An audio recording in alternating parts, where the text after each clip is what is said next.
All right, welcome to the solution.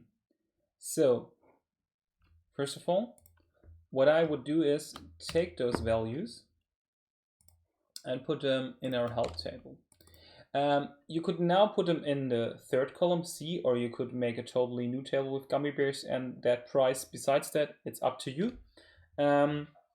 It's just different number then in the logic, but the overall logic is the same.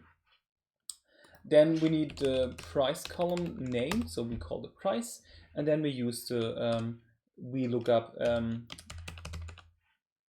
function again, which basically means we want to look at gummy bears. Then we want to look in the help matrix here.